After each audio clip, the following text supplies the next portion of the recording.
Hey everyone, I'm Sam Richard, or Snugug on the internet, and let's talk slides about slides. Since its inception, from the very beginning, from its very creator, Tim Berners-Lee, the web has been envisioned as something for everyone. Making that a reality, though, can be difficult. How can we ensure that what we're building lives up to that promise? By looking at some of the challenges of reaching the next billion people coming online, we can learn how to improve what we deliver, not just for them, but for everyone. So, the next billion people will virtually all be on mobile, with the norm being low-cost, low-spec devices. They'll have low bandwidth connectivity and intermittent connectivity. The connectivity they do have is going to be really expensive. And layouts that aren't comfortable to use and graphics-heavy content will frustrate them, so they'll be overlooked or avoided. Hey, you might say, this sounds familiar. It kind of sounds like responsive web design and progressive enhancement. Maybe with some progressive web apps as well. And you know what? You're right. We've had the building blocks to reach the next billion people for some time now.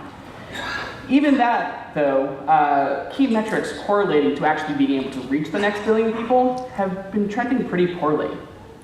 First contentful paint, the amount of time it takes for the primary content to be actually rendered on screen, and time to consistently interactive, the time it takes for a page to be usable, have been rising, on average 10.4% over the past 18 months, and 21.5% year over year, respectively.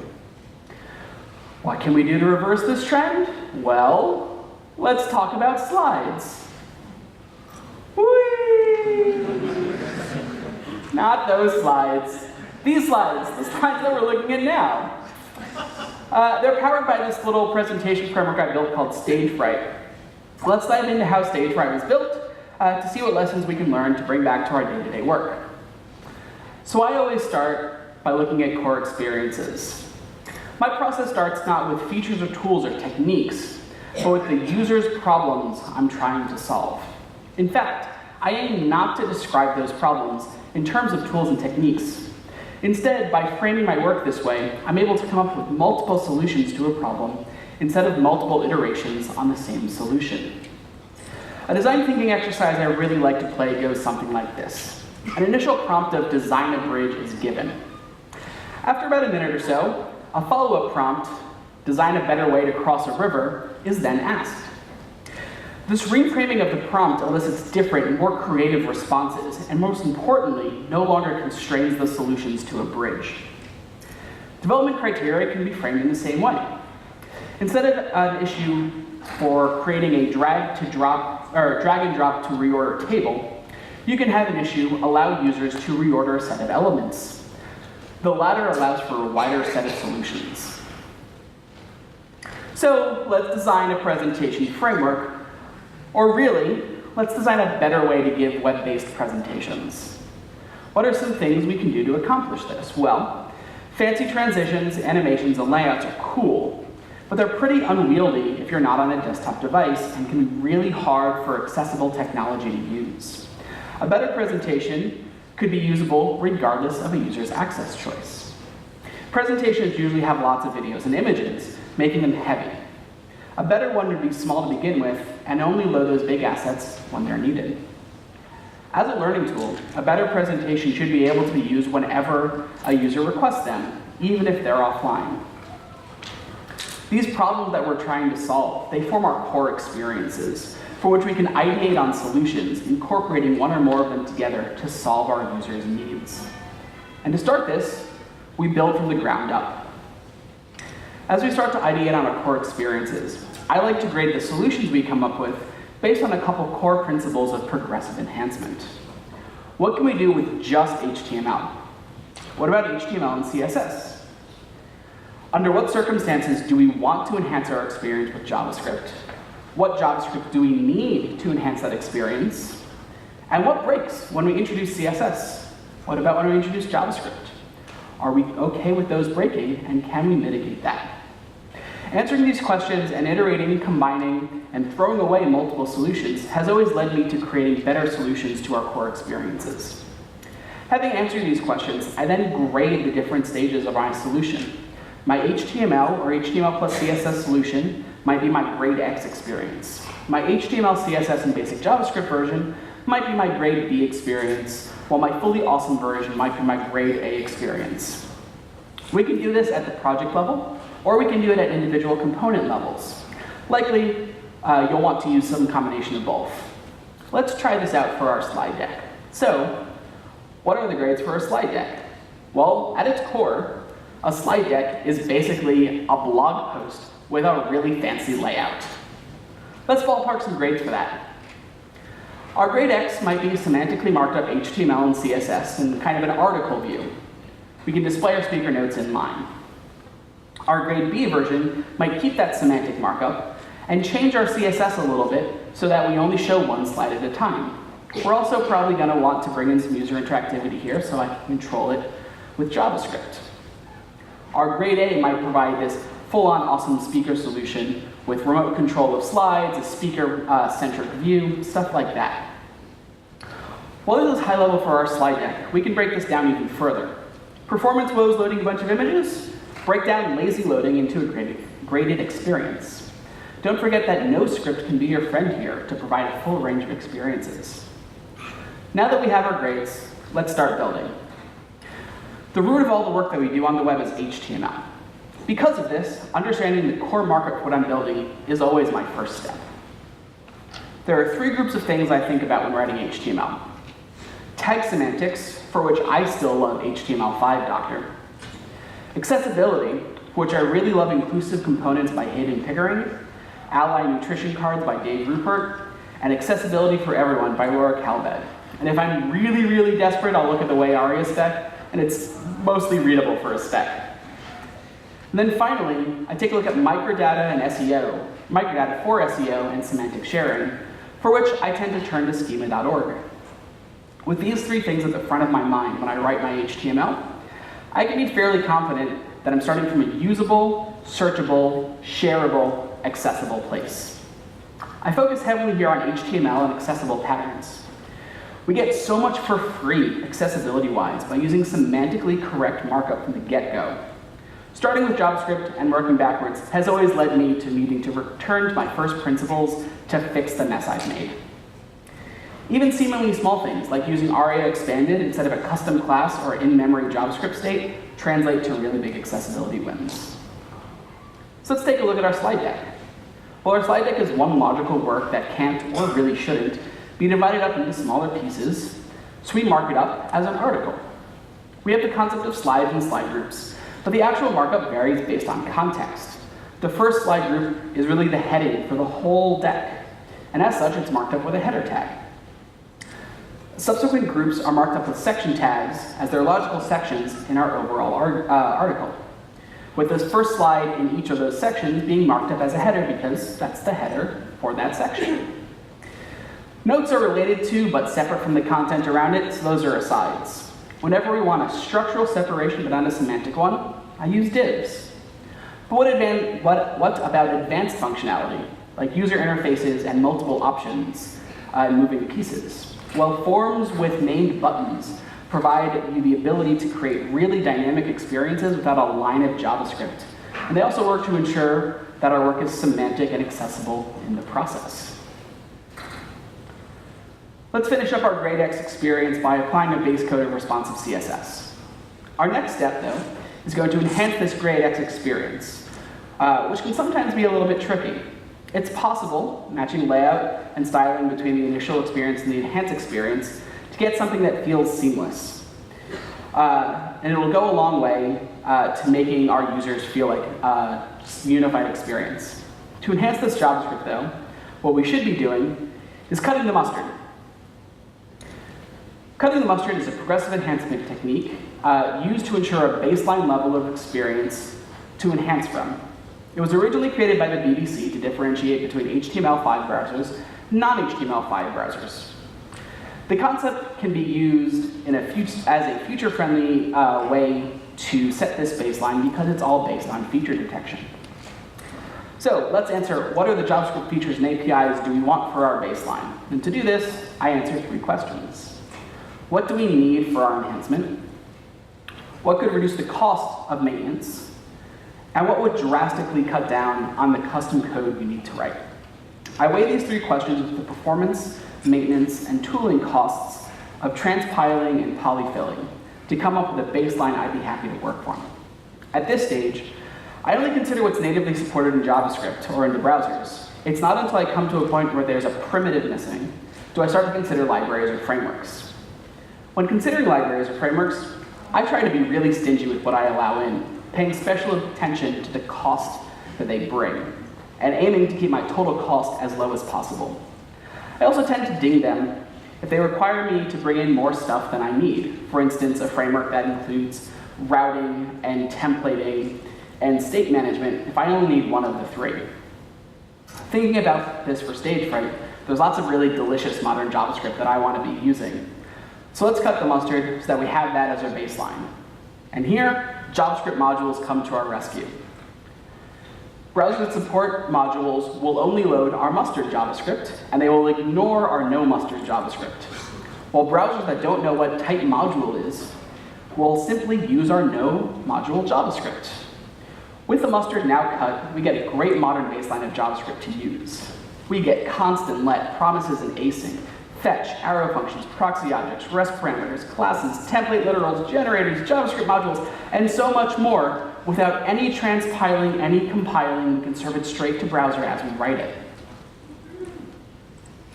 By combining our experience grading with cutting the mustard, a very neat thing happens. We're able to ship less JavaScript to both our higher grade experiences and our baseline experience, improving performance without compromising quality. To make this work, though, we need to have that baseline grade X experience, and we need to enhance from it, and be okay with users having that graded experience. Not allowing for this gradation of experiences has led us to our current state, delivering more code that's less performant for everyone. With our experience enhanced, we're likely going to want our interface to react to user interactions. To do this, we're going to need to track state. But unfortunately, state is hard, y'all.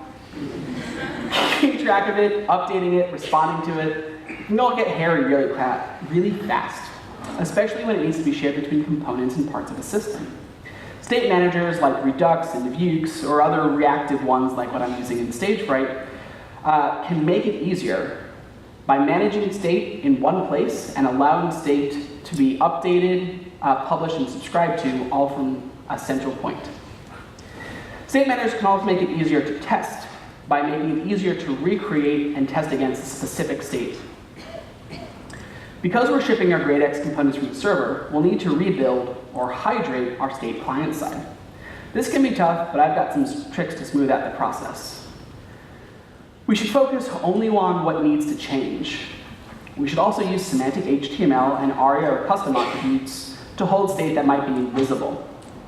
And we should leverage classes to help identify structure in HTML-independent ways. And finally, we should group related bits of state together if they're going to be accessed together. Because we have a slide deck, and the most common interaction is moving forward and backward, I've structured Stage Fright's current slide state to be a, drum roll please, doubly linked list. Yeah, that's what I was expecting. There's the element, some meta information like index, depth, next, and previous, and its mini-map all bundled together.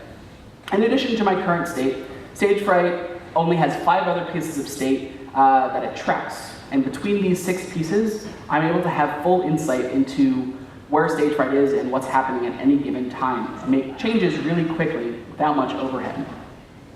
By determining just what needs to be hydrated, we can build our state fast and get our JavaScript powered up and running quickly. What aren't we doing during hydration though? We're not re-rendering all of our HTML. We use what was provided to us from our server and enhance on top of that from our hydrated state. This reduces the overhead cost of getting our users interactive with our code. Now that we're sending HTML and CSS over the wire and progressively enhancing that HTML and CSS with our JavaScript, how can we deliver it quickly to our users? Want to deliver stuff fast? Deliver less of it. One of the best ways to improve performance is by loading only the critical or initially viewable resources and deferring the rest. The key critical resources we're interested in are HTML, the CSS for those critical items, the JavaScript needed to enhance them, the fonts that'll style them, and the images and videos that'll make them pop. Our goal is to only load those critical resources first, and then load everything else as needed. Our critical CSS is the CSS we need to render our initial viewable area. We want to inline the CSS into our head, so we don't need to make additional requests for it, and lazy load the rest. Many component-based JavaScript frameworks that do server-side rendering can do this for us, often automatically. There's also a Node module called Critical that can automatically extract and inline our critical CSS for us.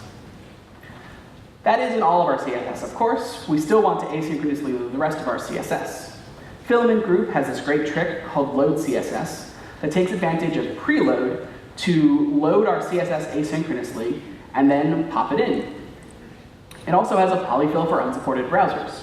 What we see here is our critical CSS inlined with the rest of our CSS asynchronously loaded, and the inlined polyfill, which is about 1 kilobyte total. What's all this about preload then? Preload's important. Preload and its cousin prefetch are hints to give browsers information about how they should be prioritizing the loading of resources. Adi Osmani has a great Medium post describing how this works in Chrome, and in it, he recommends we preload resources we have high confidence will be used in the current page, and prefetch resources that will likely be used for future navigation. We're going to be using preload a couple times here to improve performance. Speaking of, let's preload our fonts for faster first contentful paint.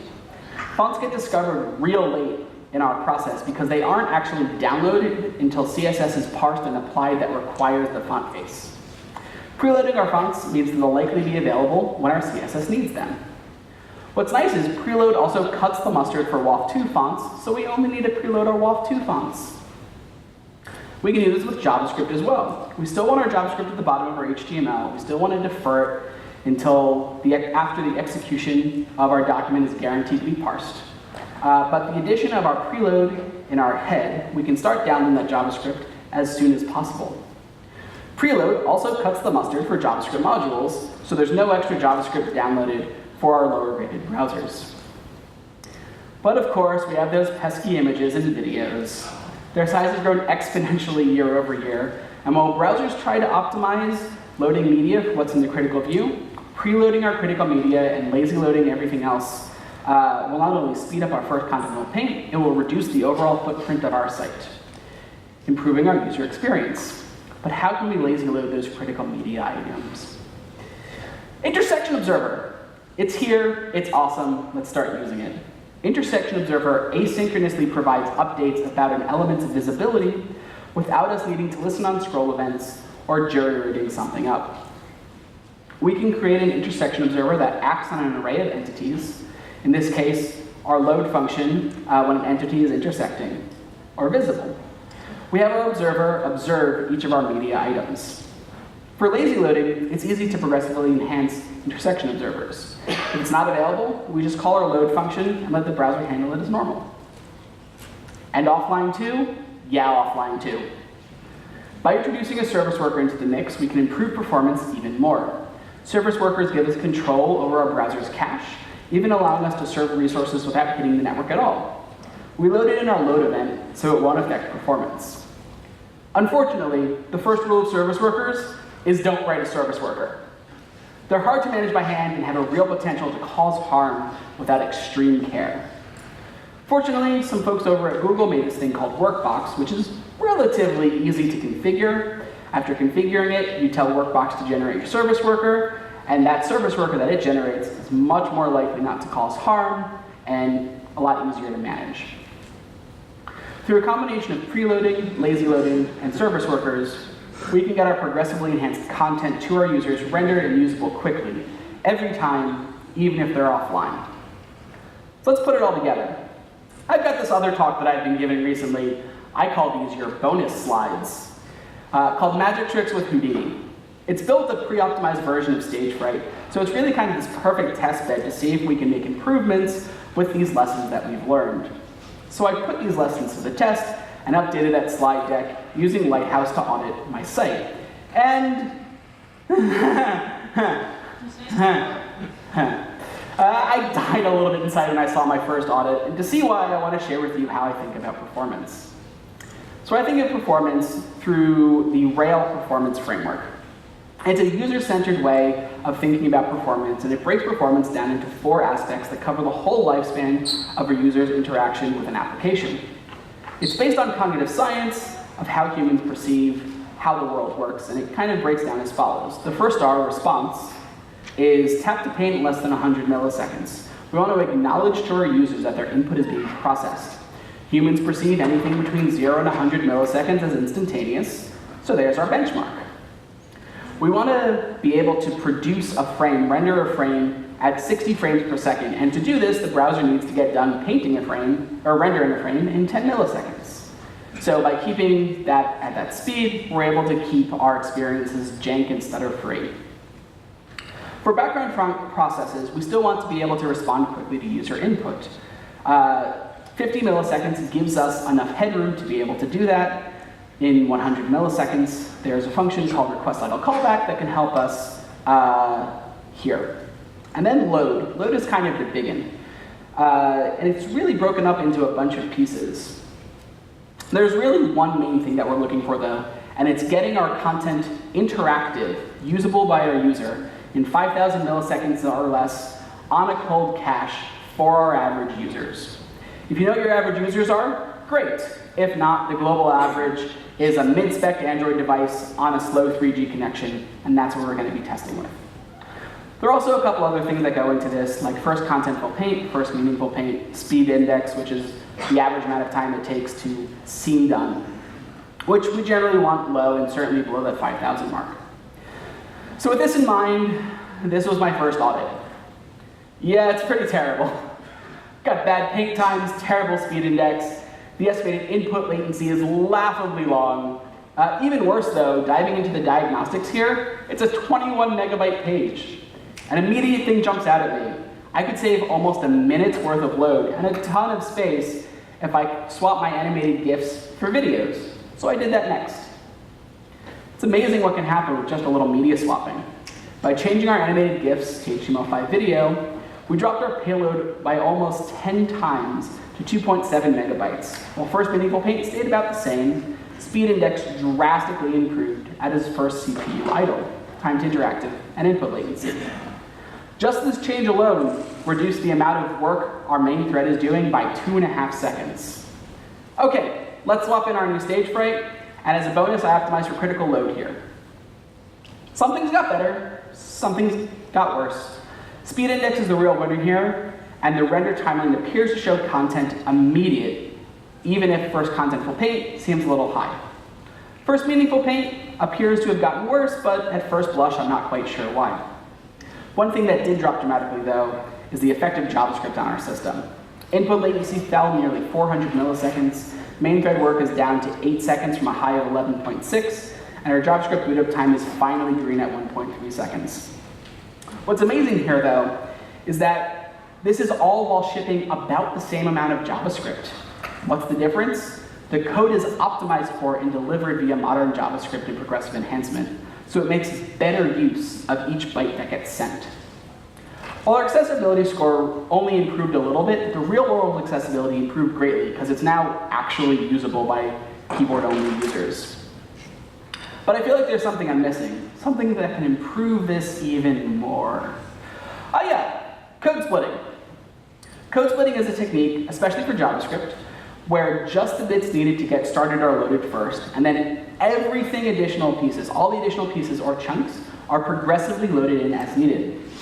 We can do this natively with the import function, which might need a polyfill, or we can have our JavaScript bundlers like Rollup and Webpack do it for us. Bonus for doing this, if we're using those bundlers, they can dynamically generate chunks to automatically optimize our load. We have a couple of if statements in stage fright that have self-contained functionality, so those seem like good places to code split. And boom! That does it. Code splitting to the rescue. All of our scores, except first meaningful paint, have plummeted, with the biggest gains in perceived performance and our Rail-related metrics. Seeing as how first meaningful paint has increased, I think what Lighthouse is keying off here is the mini-map generation on the bottom right. But I code split that out, so I expect that to take longer to load, and it doesn't seem to have any actual real effect on our perceived performance. Doing this initial code splitting dropped our JavaScript payload in half. Even crazier for a presentation that started at 21 megabytes, the initial payload size is now 910 kilobytes. We did it. There's just one more thing, and that's bring it home. Let's recap what we can bring back to our teams to make our web experiences better for everyone.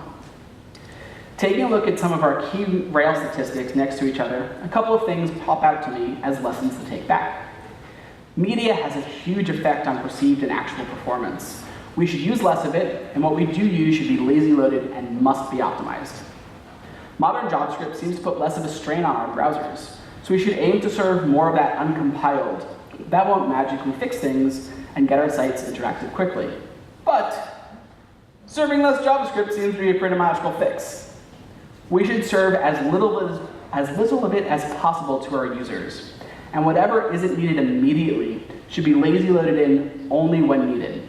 In getting here, for me, I've found success in designing tool and technology agnostic core experiences to focus on our users' needs as opposed to just features. Embracing progressive enhancement to allow us to deliver our core experiences regardless of browser or device. Enhancing our experience by cutting the mustard, enabling us to deliver modern JavaScript without transpiling. Managing our application with a state manager to coordinate state changes with minimal overhead. And using preload, intersection observers, service workers, and code splitting to speed up and incrementally deliver our experience. Thank you.